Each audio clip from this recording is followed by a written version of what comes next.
Hi everybody, it's Sandy Bacus here. It's Saturday, August the 18th, and it is, it's between 1:30 and 2 o'clock in the afternoon. I went to Keepsakes yesterday, and this vlog, this clip, is going to be pretty much just talking about Keepsakes, the trip down there, and what happened down there and what I got. So I'm going to get right into it. First, before I do that, I have noticed I have picked up some new subscribers. I'm over that 300 mark now, and so I'd like to welcome everybody. If you haven't seen me before, I hope you will stick around, and if you're not a subscriber and you're just checking out my channel, I hope you'll subscribe. I also look for some comments and hopefully some likes on my video. So just wanted to say hey to everybody, and now I'm going to tell you about my trip. As I told you in my last video, or the one before, it's about 3 hours and close to 3.5 hours from where I live. Actually, we left from my daughter's house, so it's about 3.5 hours from her house too. So I had about a half hour to get over there, and then another 3.5 hour drive. It was kind of a crappy day. No sun. It rained off and on. Google Maps sent me right through the middle of Columbus, and it was only about 10:30 when we were going through Columbus, and that wouldn't have been too bad except for, oh my gosh, the road construction. And of course, being way up here in northern Ohio near the lake, I didn't know anything about all that construction down south. So that was kind of a real bummer. And with the rain off and on, it was just didn't do much for my anxiety, let's put it that way. My granddaughter was trying to be the navigator and read the instructions, but since she's not a driver, she's 21, but she's never gotten her driver's license. She didn't quite know how to relay everything to me, but she did a pretty good job for being a non-driver. Then we stopped at a gas station for bathroom breaks and to grab a Subway sandwich for our lunch. And it was raining, and so we got wet, so my hair, kind of what little bit of body I could get into it in the morning, was then gone. The humidity was really high, and I kind of looked like a bedraggled rat. Well, maybe not a rat, but I did look a little bit bedraggled by the time I got down to Keepsakes. But we arrived down there. I had told Pam we'd get there around 1, give or take, and I think we walked in there about 10 minutes to 1. It was fabulous. I mean, beautiful people down there. Met Pam, met Steph, met Barbara. Everybody gave us a really warm welcome. Asking Miranda, did she stitch? And when she said no, they said, oh, well, maybe we can make a stitcher out of you.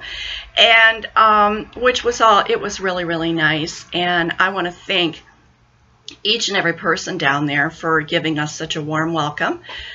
We started out by starting upstairs and going through the shop, and Miranda found the crates on the floor with the freebie charts. So she sat down and started going through those. And she was looking for things that she liked, and then she was also looking for things that she thought I would like. And I will show you the ones that she picked out. I didn't take everything she picked out for me because some of them they were pretty, but I didn't think I'd stitch them. So why take something that maybe someone else would stitch? But she did pick this one out for me. It's called Home Sweet Home, and it's got some really, really cute charts. And the ones that really pulled me in were the kitty ones on the back here, this one on the bottom, and this one on the top. And since I really love cats, actually all of these pretty much have cats in them, but those were the two that I really thought that pulled me in. I will probably stitch those. The next one here, I really wasn't sure about. It's called Animals, and I'm sure it looks really, really old. I'm sure this has to be 1982. But there were some birds on the back here. This one and this one that I thought that I really might stitch. Maybe not so much some of the other ones, but we'll see. And who knows, maybe if I do those birds and I pass this along to Miranda, if she gets into stitching, maybe she will like those other animals. And then this one she picked out for me because it's birdhouses, and she knows that I am currently stitching a birdhouse. And these are really beautiful, they're really colorful, and they're all different types of birdhouses. So I may pick something off of there and start stitching one of those somewhere along the line.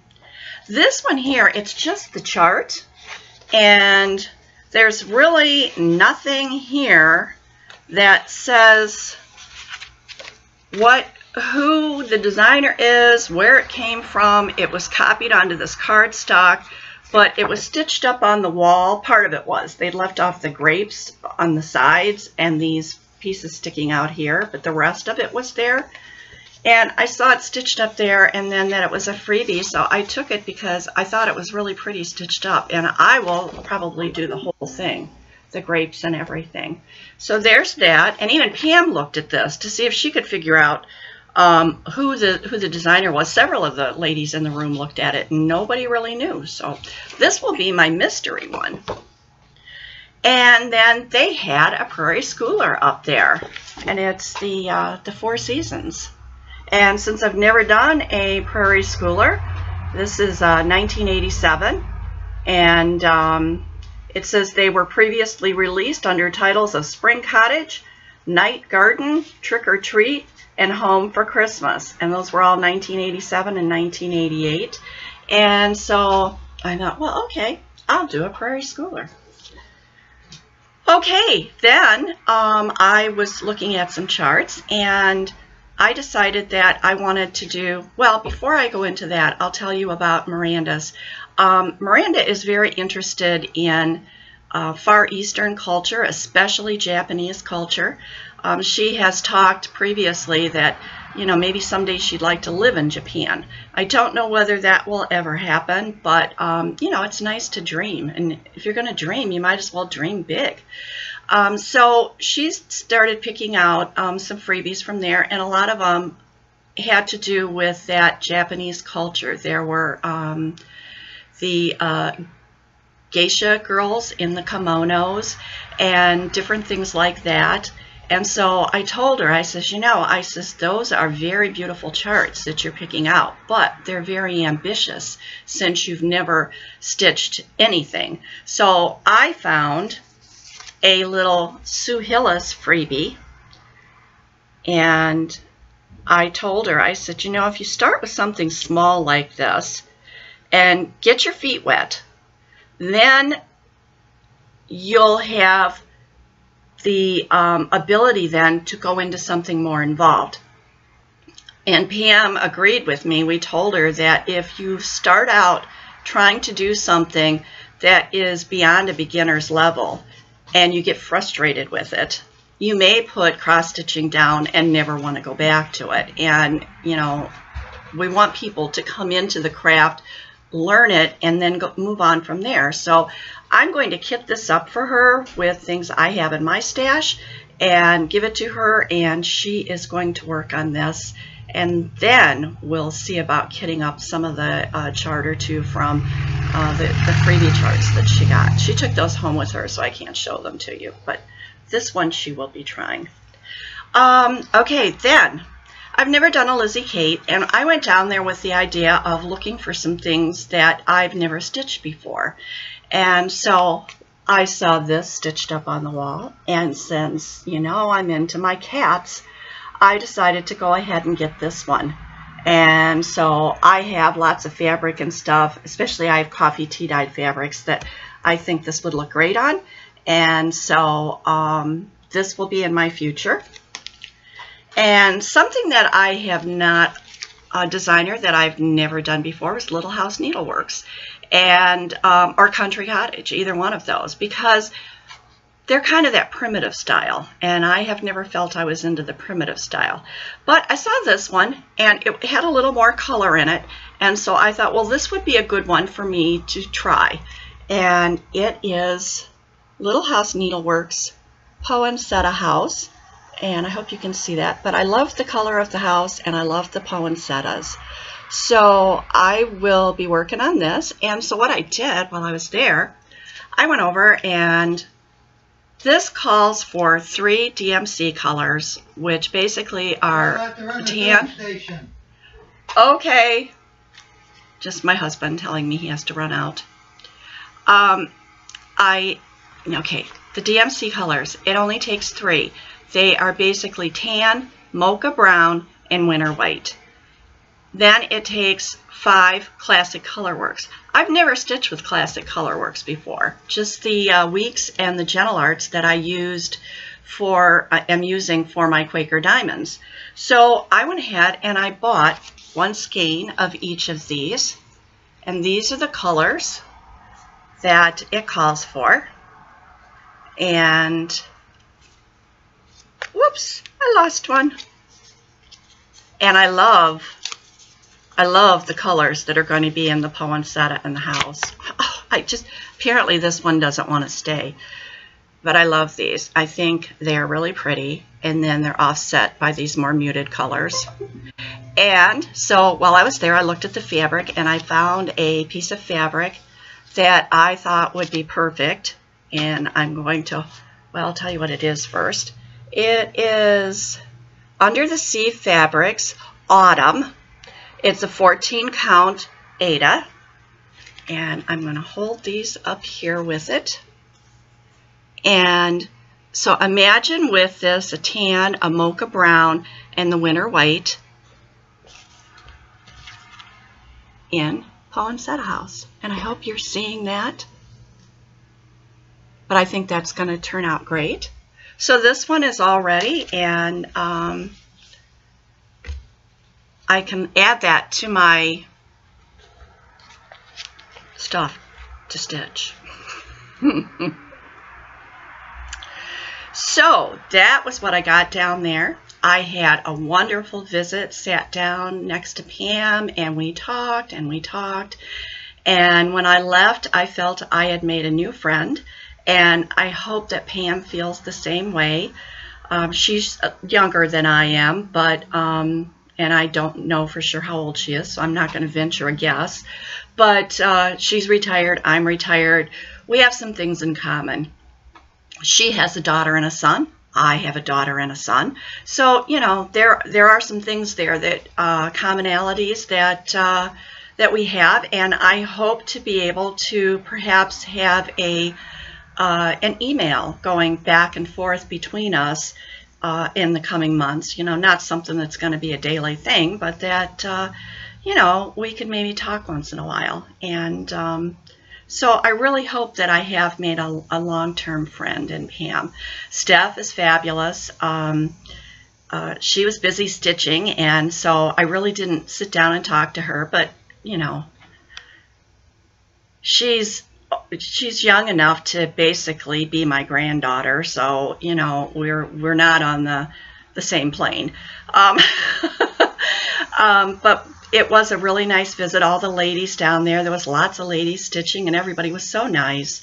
And so, like I said, they were all so welcoming. And I just don't want to keep gushing on about that, but it really, I did feel totally welcomed. And Barbara's shop is stuffed to the hilt with, well, you've probably seen the videos that other people have done, but it's stuffed to the hilt with models and tons of charts and the flosses and just everything. Just a fabulous place. And I think that in the future, if I can't find something I'm looking for in my local LNS, I will probably be sending an email down to Keepsakes and asking could they send it to me if they can get it. So all in all, it was a wonderful visit. We left to head home probably around 3:30 or so in the afternoon, and unfortunately the weather did not hold out. The first part going back was not too bad. because of the time frame that we were driving, we were getting into a lot of rush hour. So as we're on the north end of Cincinnati, you know, Sharonville and Mason area, so it wasn't too bad there. When we got up towards Columbus, I had already decided that I was going to take the bypass around Columbus this time.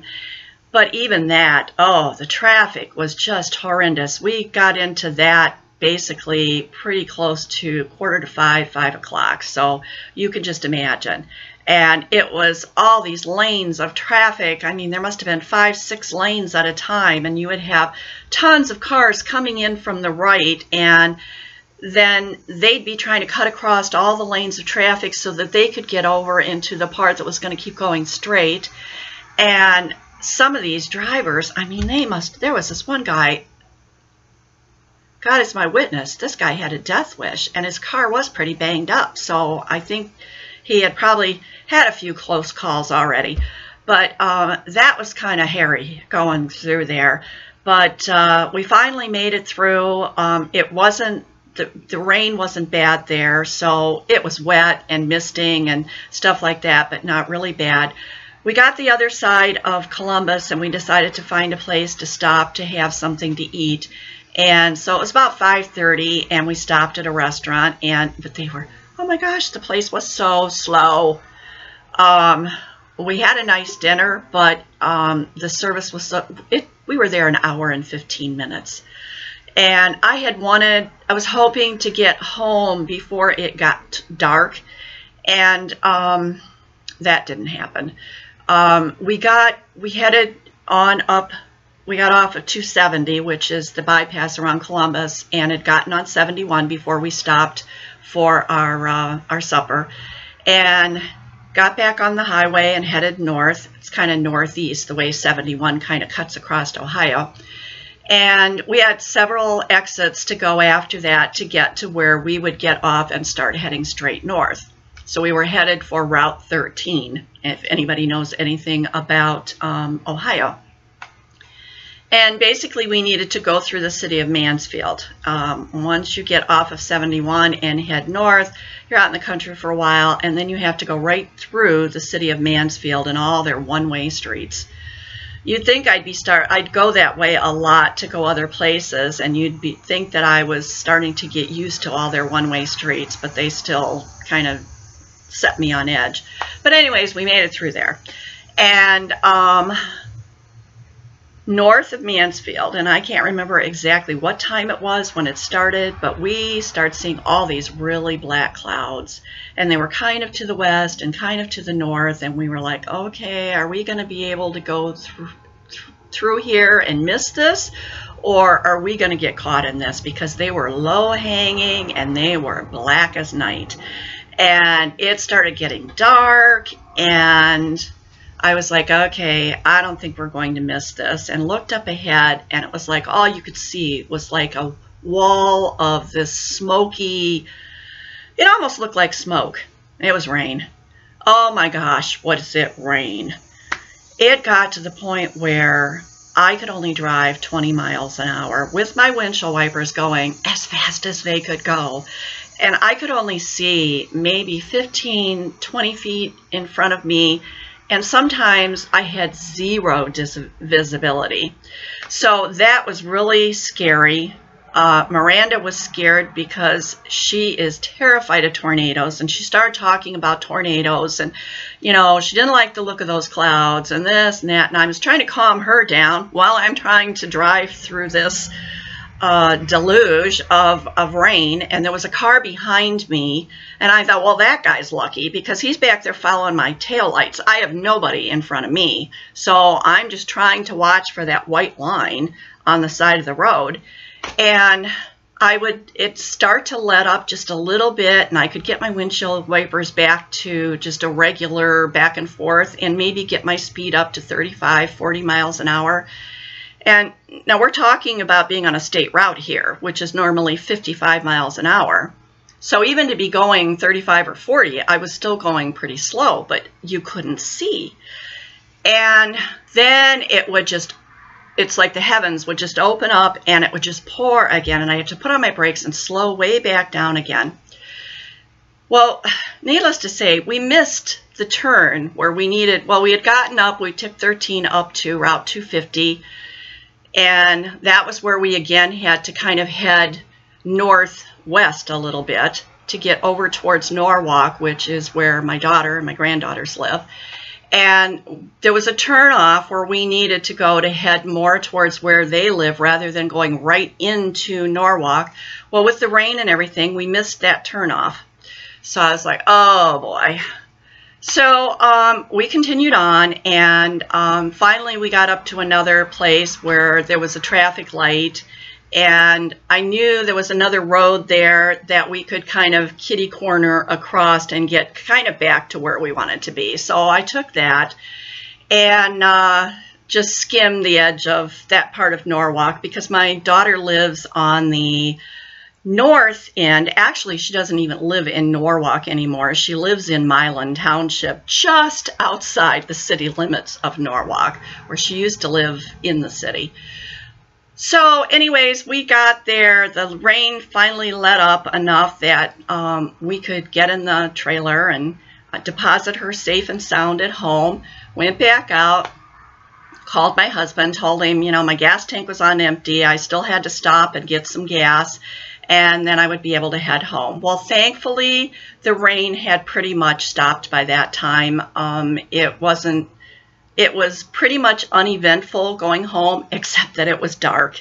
And if you have cataracts, or you know someone that has cataracts, you'll know that night driving is not the easiest thing when you have cataracts.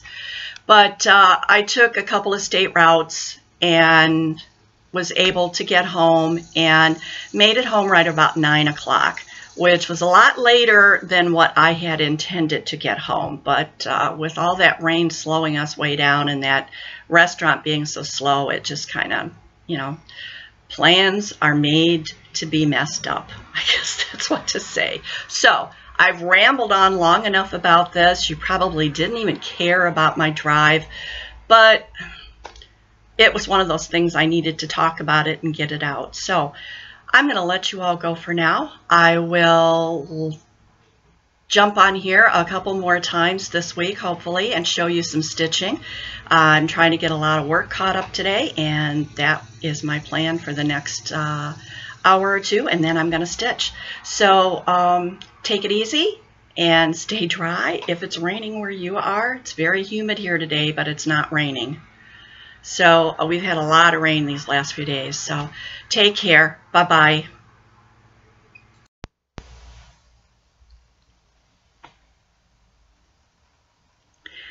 Hi, everybody.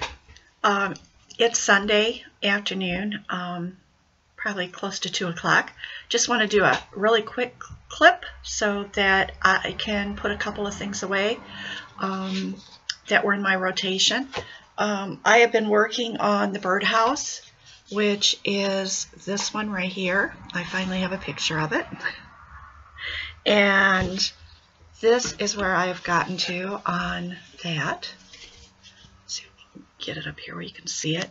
I did a lot of this roof, and then started down here and did a little bit of the back stitch in the roof. I hope you can see that. Lighting in here is not all that great right now. Also, I was working on Bayside Cottage, and I got all the cross stitches into Bayside Cottage. So there we go. Now, next rotation, when this comes out, I will be working on the back stitch. Some of it is done, but I have to go in and complete the rest of it. And I think that's all that I have to show you this time. One quick mention, FLOSSTUBE, or YouTube rather, has chosen to stop notifying me of comments again.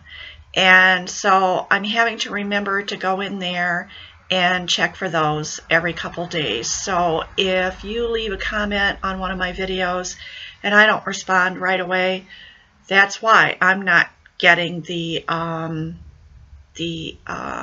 emails anymore. And I went through, and the one time I went in there and I looked, and it showed that I was supposed to be getting notifications. Then I went back in there again to look this morning, or late morning after we got home from church. I couldn't even find the place where that is, so I don't know what's going on with that. So just to let you know that. So that's all I have. Well, I could show you. I am going to have a new start today, and let's see, I put it right over here, and then I was trying to put some stuff away, so let me see if I can quickly find the chart here. It is a kit. What I did was I was watching people use that that random decision maker, and I thought, oh, that looks like fun. So I put my all of my new starts that I had ready to go into that app, and then let it choose what I was going to start. And this is what I'm going to start. It's the Dimensions kit, Glory of Autumn. And I have everything here ready to go on that. So I'll try to put a few stitches into that today, along with continuing working on the birds so that I can get that done. And I don't know if anybody still remembers the fall one that I was working on last fall, the scarecrow. It just needs backstitch. I'm going to be pulling that out here. If not in August, at least by the 1st of September, so that I can get all that backstitch finished in that, so that I can finish that up for something for fall. So that's it for this clip, and I will see you in the next one. Bye.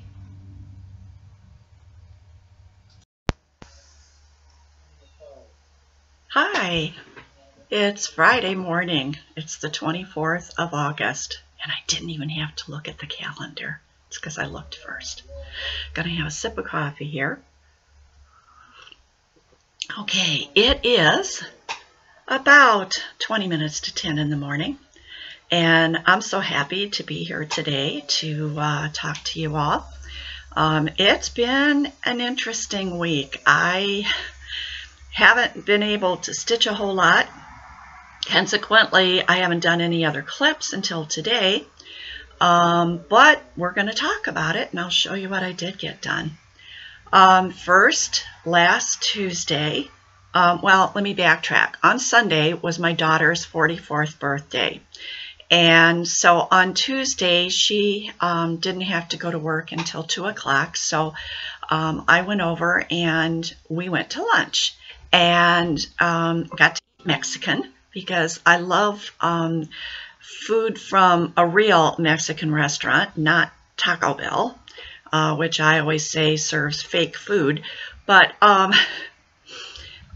we went to Casa Fiesta and had a really nice lunch. And then we went to Pat Catan's, which is a regional crafting, bridal, little bit of everything store. And I got the floss for Miranda's little candy cane chart, and picked up a kind of a learn to cross stitch kit for her to start with. And then we went back, and my daughter had a couple of things to do, so I sat down with Miranda and got her started on this little kit and went over it with her. And hopefully she's been working on it. We'll find out. She goes back to school on Sunday. We will be taking her back to Ashland University, which is about 50 minutes from where she lives. She is going to be a senior this year, and I don't know if I've said it before, she is studying psychology, and her finish goal is to be a neuropsychologist. I don't really know for sure, but anyways, she does plan on going to grad school. So, did that on Tuesday. Wednesday, I tried stitching on my birds for the gift that I need in September, and ended up having to take out every stitch I put in that day because I stitched it in the wrong color. So, fail, major fail. 2 strands of floss and had to pull it all back out. And then I was just kind of ticked off at it, so I picked up something else instead. Then that brings us up to yesterday, and we had a bit of an incident. I had been doing some things in the house here, cleaning and so forth, and I've been having, well, let me take a little rabbit trail off of this. I've been having to do a little extra cleaning because I had a girl that was coming in about every 2 weeks or so and just working for 1-2 hours and doing things like cleaning the bathrooms and maybe some of the heavier vacuuming. Because with my arthritis, I have trouble with my shoulders with reaching and getting down on my knees or squatting or anything to get like behind toilets and stuff, and just that general, you know, getting older problems. And so she had been coming in and helping me out with that. Well, it was all set. She was supposed to be coming on Tuesday afternoon, and then I get a text message from her around 1 o'clock that says, because she usually comes around 1:30, and saying that, well, with her person that she was taking care of in the morning, because she is an LPN and she does home health care too, she was at the doctor's with him, and he still hadn't been seen. So she said, I'm going to be late. Well, the same thing had happened 2 weeks earlier, and by the time she got here that day, she only was able to stay for like an hour. But, you know, that was okay. Those kind of things happen.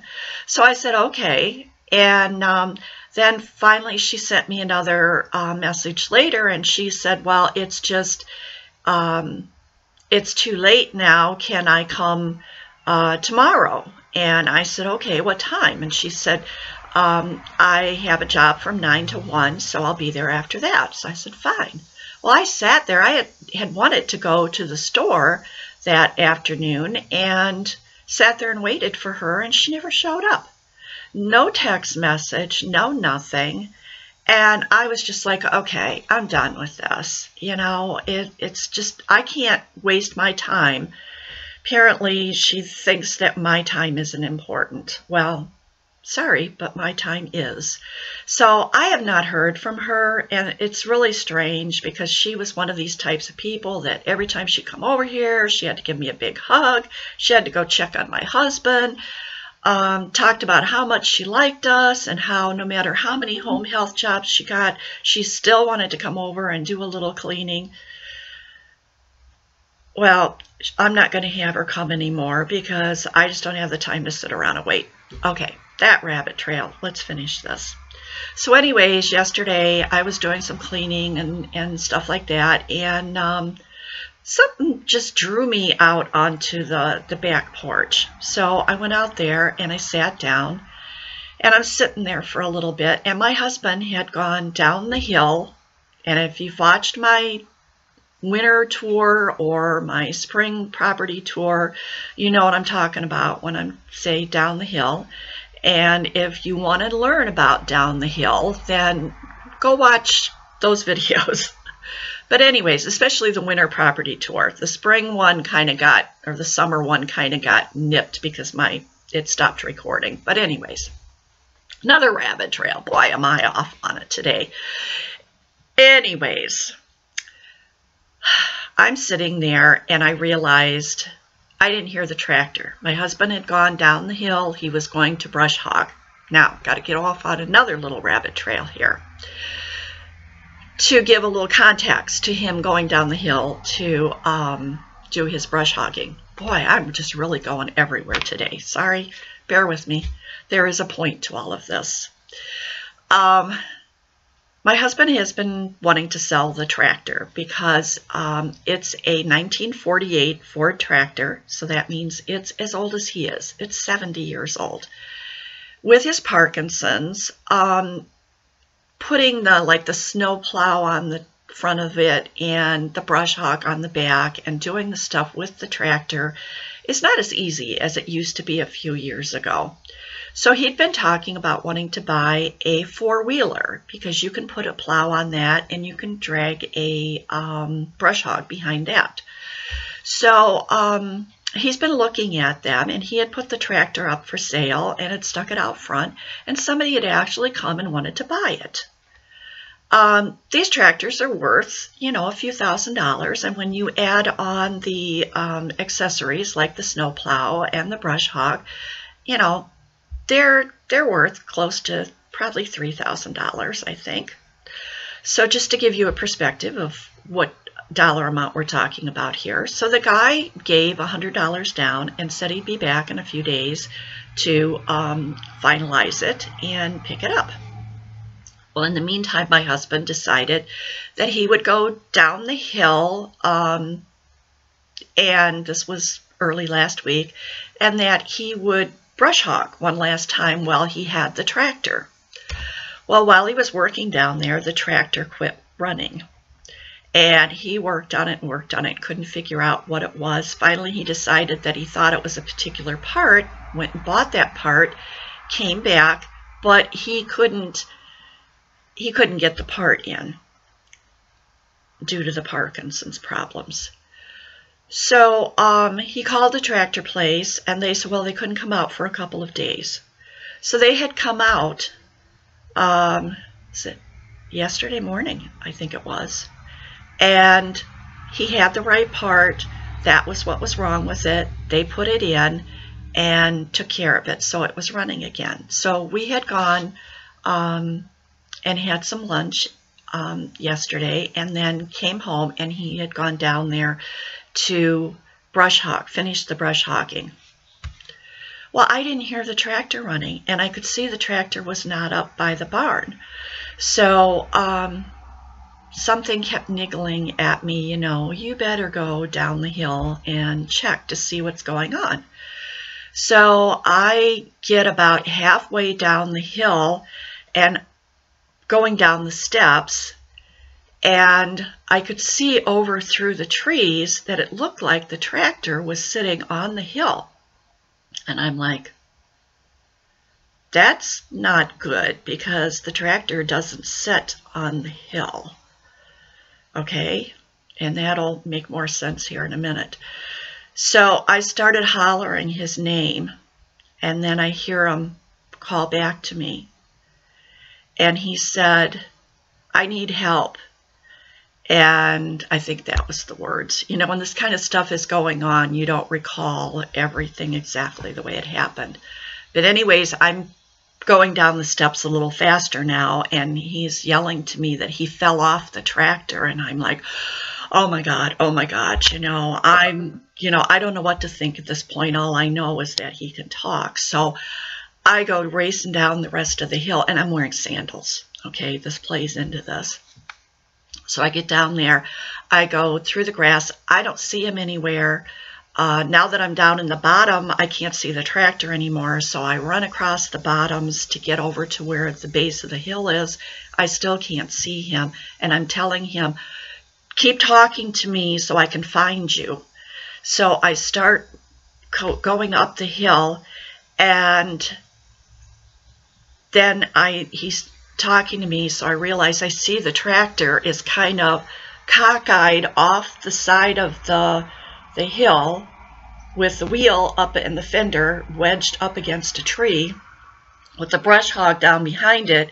And then here is my husband another 6 to 8 feet below that, off the side of the hill, down in the pricker bushes and amongst small trees, and his back is to me, and I can see his shirt is ripped, and I can see some blood, and I'm just like freaking out. And I'm like, what happened? What happened? What happened? And apparently the gist of the thing was, as he was finished, he was going up the hill. He hit a rock with the brush hog. It stalled the tractor out. The tractor brakes don't work on the hill, and that is why I said there was something wrong with seeing the tractor sitting still on the hill. And before the tractor started to go backwards because the weight of the brush hog was pulling it down the hill. Before he could even turn his head to see where he was going. He'd lost control of it. It went off the side of the hill. When he hit the tree, he upended, ass over head, off the back, over the brush hog, and down those 6 to 8 feet, and landed in the pricker bushes and the little trees and stuff like that. Thankfully, he landed on his behind, but his back was to me, and it's going, if you can picture this, here's the hill. The hill is steep, so the hill's going down. The side goes down off the side of the hill. So the tractor is wedged over here, and he's down here. His back is to me, his feet are down, but he's facing downhill. And I'm like, how in the heck am I going to get him out of there? I couldn't get any purchase on the hill with my sandals, and I tried to help him, but I couldn't. So I told him I wanted to call his friend, and he's like, no, I don't want anybody to see me like this. And I says, yeah, but you know what? I don't know how we're going to take care of this. So I left him there. I ran up the hill. By the time I got up to the house, because I raced up to the house, by the time I got up to the house, I was breathing so hard I could barely talk. I ran in, I grabbed his phone, hit his contacts, called his best buddy, who lives maybe 10 minutes from here. And I was breathing so heavy that he thought I was the one having the problem. And he's like, just hang up, I'll call 911. And I says, no, it's not me. I'm okay, it's Bob. And so I was able to get out and tell him that, ask him, could he come over, that what had happened, and could he come? And he said, I'm on my way, and he hung up. So I then took my sandals off and got socks and gym shoes on, so I would have at least a little bit of purchase on that hill. So then I ran and I got some hedge clippers and some clippers to cut, small clippers, you know, like this. And then stopped and grabbed a 2x4 because I thought, well, you know, maybe he could grab that and I could pull him around or something. I don't know what I was thinking, but anyways, I started back down the hill. And as I'm about halfway down the steps, I yelled to him, I says, I'm coming. And he said, I got out. So I was like, I don't know how he got out of there, but so I went on down the hill. I dropped that stuff, so I wasn't carrying all that stuff. Went on down the steps and around and back up to where he was at. And he had been able to twist his body around enough that once he could get his feet around to the side and grab onto something, there were some small trees there that he could grab onto. He was able to lever himself up out of there, get some purchase with his feet, and then get back to where the tractor was. So then he was fooling around with that, what he was going to do, and I told him, I said, call Jim. And I said, he's on his way. So I said, don't do anything else. He was talking about trying to unhook the brush hog. I says, please. Because I could see he had scratches all over him. And he was, you know, and he has a knee replacement. And I was just so worried.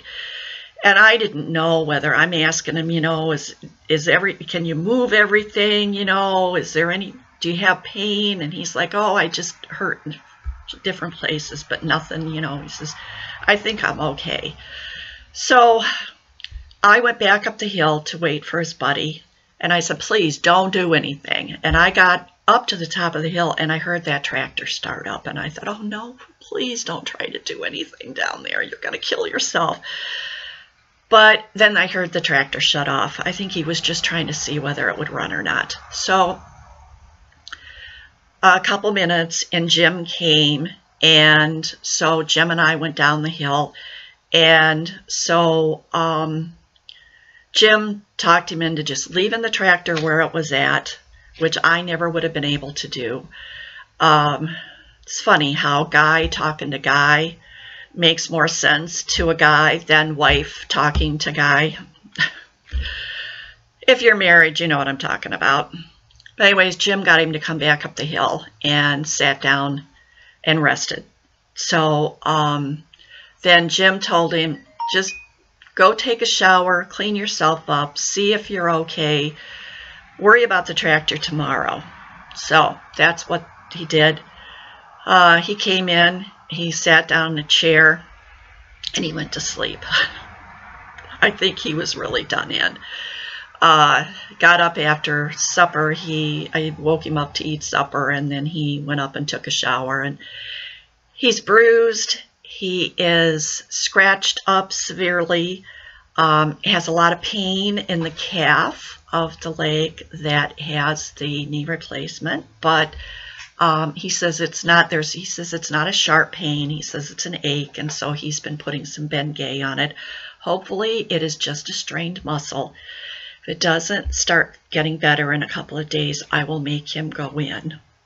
Probably have to drag him, kicking and screaming, because that's how guys are about going to the doctor or the ER or anything else. I was ready to take him last night to get that knee x-rayed to make sure that that knee replacement was okay, but that wasn't going to happen. Anyways, I've spent a whole long time here telling the story, but oh my gosh, my heart. Sometimes that man drives me insane, but I love him. What am I going to say? 40 years. So, needless to say, I didn't get a whole heck of a lot of stitching done yesterday. But anyways, then I have something beautiful to show to you. Not anything I did. I was talking about that winter property tour that I did, and when I did that, I was showing a historical building that is down in the bottoms on our property. And a lady named Sandra from the UK had expressed an interest in being able to paint that building. She does oil painting. And so I sent her a couple of photographs of some different views so that she could choose what view she wanted to paint. And then she, after she painted it, she sent me an email and attached a picture of it. And it was just beautiful, I thought.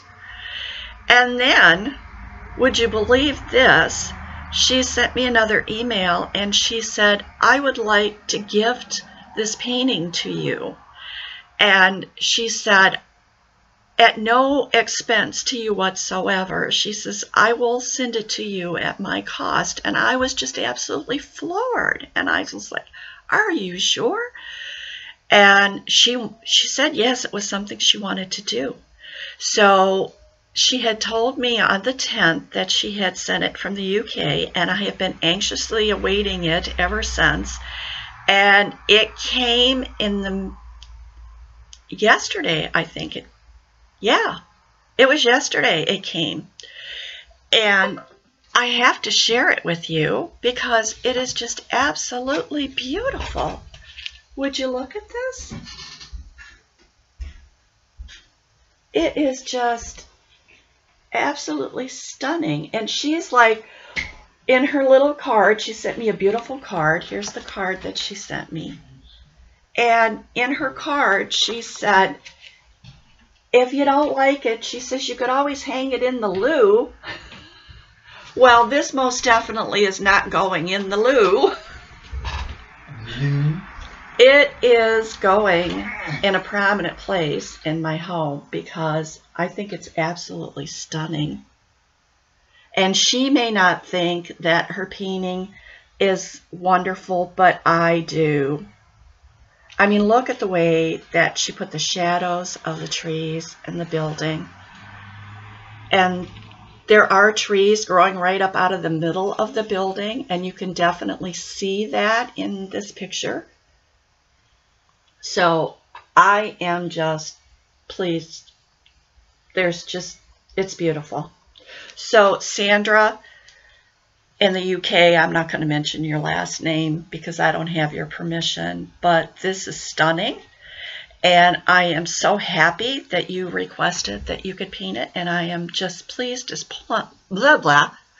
pleased as punch that you sent it to me.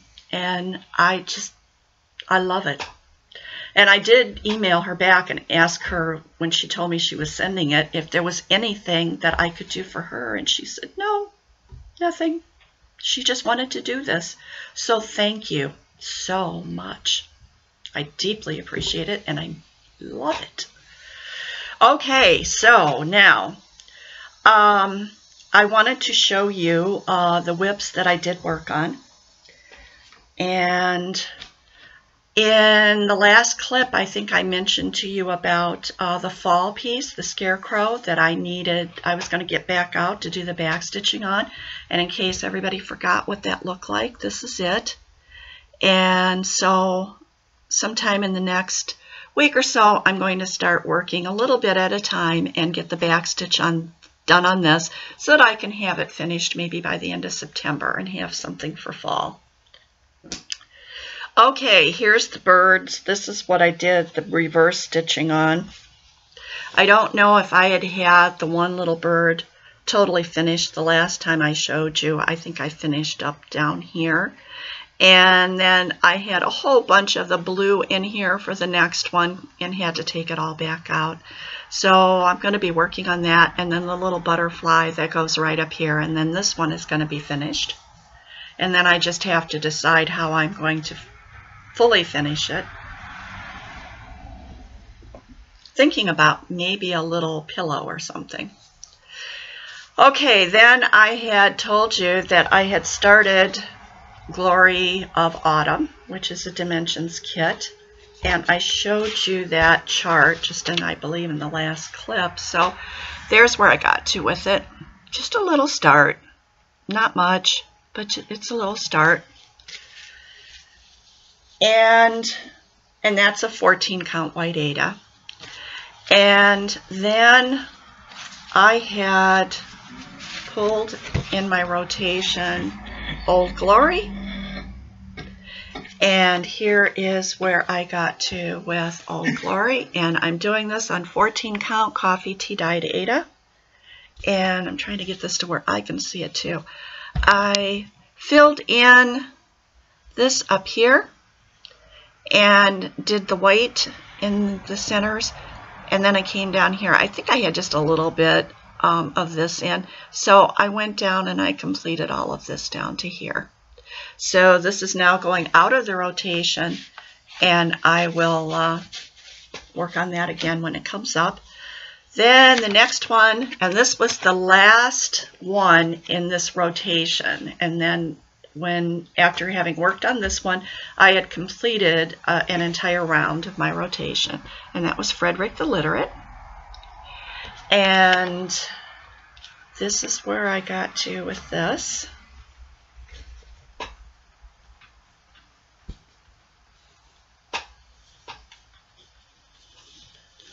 Fold it here and pull my threads down.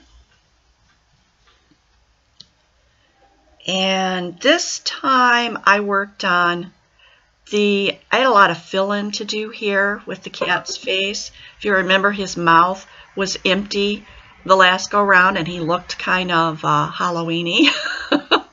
And this down here and filled in along here.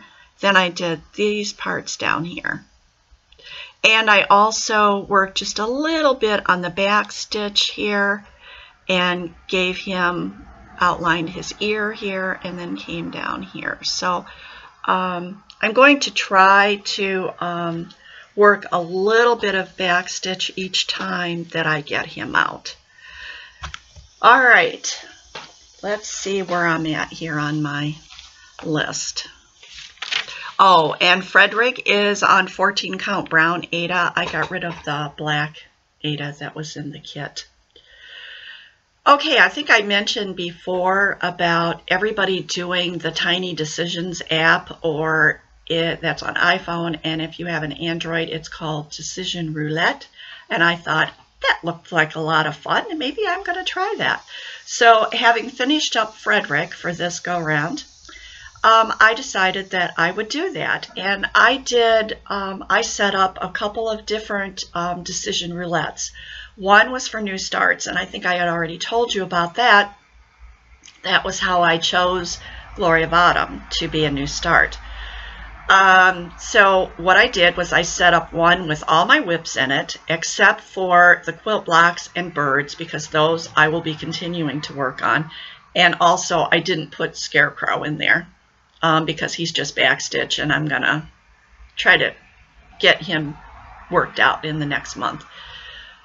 I think I had 15 whips to put in there. And then I did another separate custom roulette for the number of days to work on a project. So I don't like to do just one day on anything. To me, that's how much can you accomplish, you know, in one day. So what I did was I set it from 2 to 5. And I thought I could probably work that out. And if I get 5 days on something I don't want to work on that much, then I'll move on to something else. But anyways, I went ahead and I spun it for this next go around for something to work on today. And it pulled up Japanese Garden, and it pulled up 2 days. So I'm going to be working on Japanese Garden for 2 days, and then we will spin the wheel again and see what comes up. And I'm going to continue to do that until I grow tired of it. And we'll just see how much and where. And also in my wheel for the whips, I also put New Start in there twice. So it's possible that when I spin the wheel, it will come up to a New Start. And then I'll go over to the New Start wheel and find out what New Start it's going to be. So I'm kind of looking forward to this. I think it adds a little bit of, what's the word I want to use?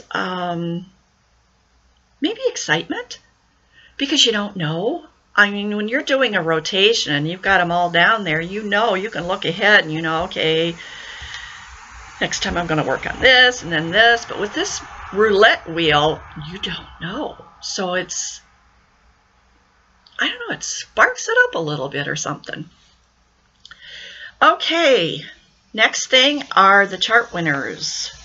And one chart nobody was interested in, so we'll just not worry about that one. All right, Jam Packed. This one goes to Karen Carnine or Carnine. And Karen, I think I already have your address, so I will go ahead and get this out to you. And the next one was the Halloween pumpkin with all the different little charts in here. And the winner for this one was Nikki Kessler. And so Nikki, I have your email or your mailing. If I said email before, I meant mailing address. Sometimes I say things and then maybe about a minute after I say them, I'm like, I don't think I said that right. But anyways, this is going to Nikki, and I have your address, so I will get that out to you. All right, I do have some new charts to show this time. And first up is these little Santa's ornaments. And that's just the charts. There are no pictures.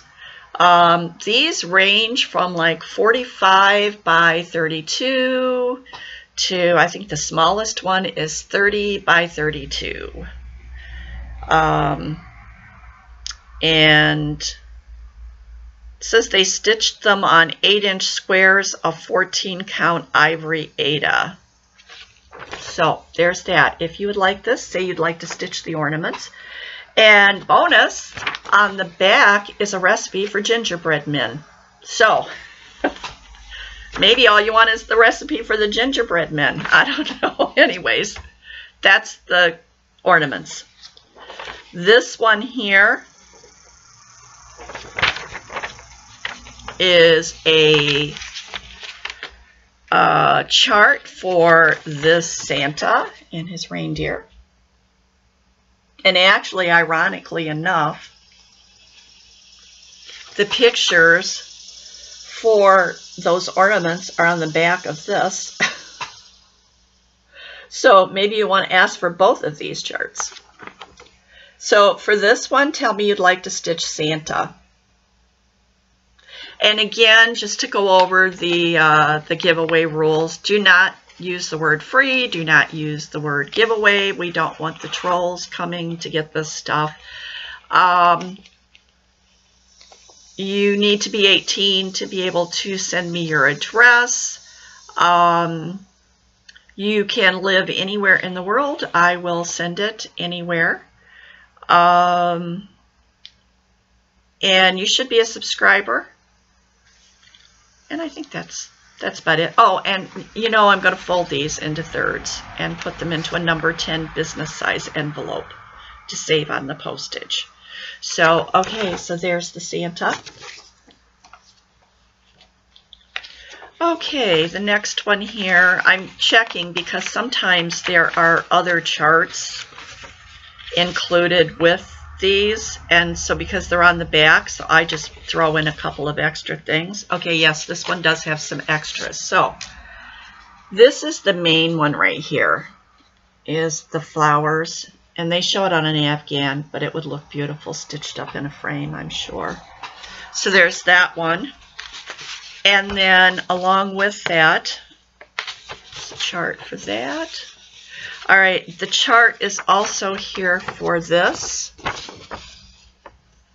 I'm holding that so you can see it. And then, what else do we have here? There is a little,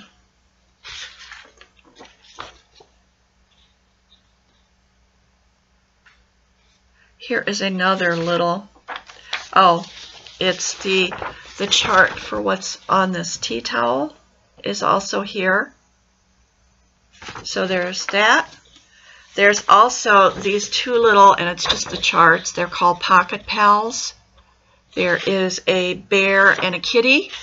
And then on the back side of here is an executive rabbit, and that's just the chart. So there's those all come together. If you would like this, please tell me you would like to stitch the flowers, because that's what's on the front here.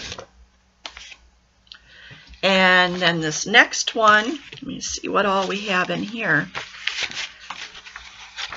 I think that I had shown these once before, and I don't know whether these were, anybody claimed these then.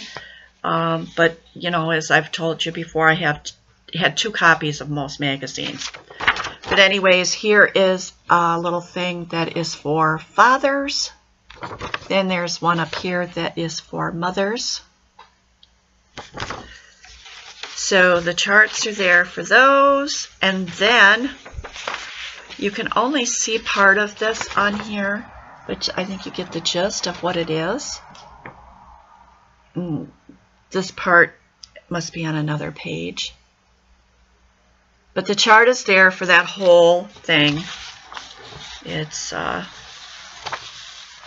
2 pages, but it's there. And then there is the chart for the mothers. So there's the father, there's the mother, and the fan. Okay, and also the chart for this bird, because it's on the back page of the other one. So, if you are interested in any or all of those, let me get back to the front page here.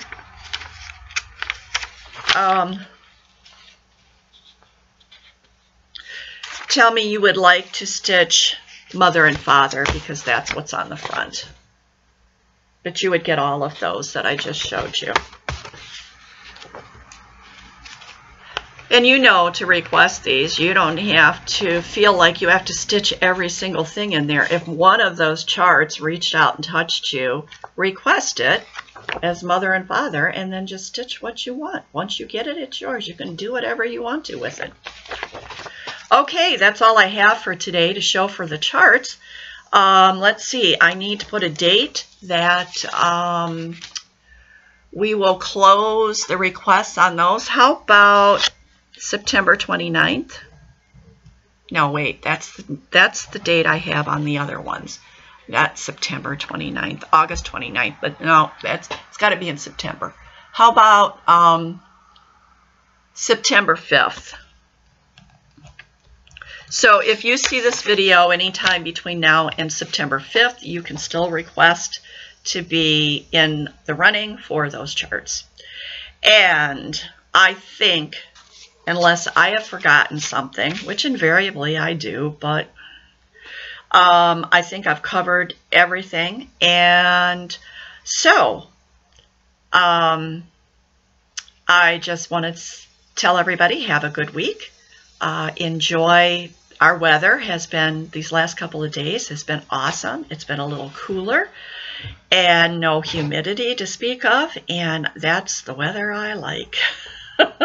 So I hope the weather where you are is really, really good.